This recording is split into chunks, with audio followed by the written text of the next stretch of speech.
So kagabi nga lamang po ay kinabahan ng mga tagahanga ng Argentine boxer na si Christian Ayala dahil inakala ng mga fans na masisilat ito ng underdog at dayong Venezuelan fighter na si Aljervis Gonzalez. Bagamat po kasi inaasahan ng lahat na si Ayala ang magtatagumpay sa laban, ay agad itong pinabagsak ni Gonzalez sa first round pa lang ng bakbakan. Subalit hindi nga po pumayag si Ayala na matalo siya sa mismong baluarte niya at sa harap ng kanyang mga kababayan. Kaya naman agad itong bumawi at mas naging agresibo hanggang sa tuluyan niyang pinabagsak si Gonzalez sa round 3 at nakuha na ang panalo via third round knockout. Dahil sa panalong ito ni Ayala, ay umabante na ang kanyang record ngayon sa 16 wins with 6 knockouts sa 3 talo lamang. Sa kabilang banda naman mga idol ay isang matinding Ayala nga po ang sasabak laban sa matibay nating pambato. Ngayong August 22 na po kasi ay dadayo sa bansang Mexico ang kababayan natin na si former world title challenger Vincent Paras, kung saan sasagupain niya ang Mexican former IBF flyweight world champion na si Angel Ayala sa mismong baluarte nito.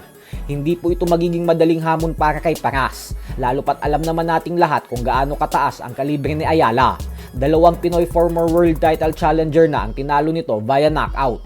At yan po ay sina Dave Apolinario at sa huling laban niya nitong buwan ng Mayo lamang ay si Jason Mama. Kaya sana ay hindi si Paras ang maging ikatatlong Pinoy world title challenger na mabibiktima ni Ayala. At bagko sana ay maipaghiganti ni Paras si Apolinario at Mama sa laban nila sa Sabado. Ganun pa man ay mabigat na laban po talaga ito para kay Paras. Lalo pat nanggagaling sa pagkatalo si Paras sa huling laban niya via unanimous decision itong buwan ng Hunyo lamang sa bansang Japan sa undercard ng General Casimero versus Luis Neri.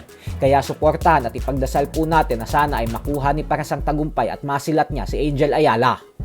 Samantala, pag-usaping best active fighter nga po ngayon sa mundo ng boxing, ay hindi natin maitatanggi na ang pangalan ni Naoya Inoue at Alexander Usyk ang unang lumilitaw sa debate matapos magretiro ni Terence Crawford. Subalit tila binaliwala nga po ng former world champion na si James Toney si Inoue at Usyk.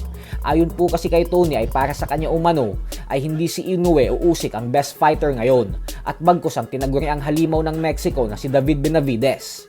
Giit pa ni Toney na mas lalo umanong hindi pwedeng tawaging number 1 best fighter ang undefeated 4 division champion na si Shakur Stevenson.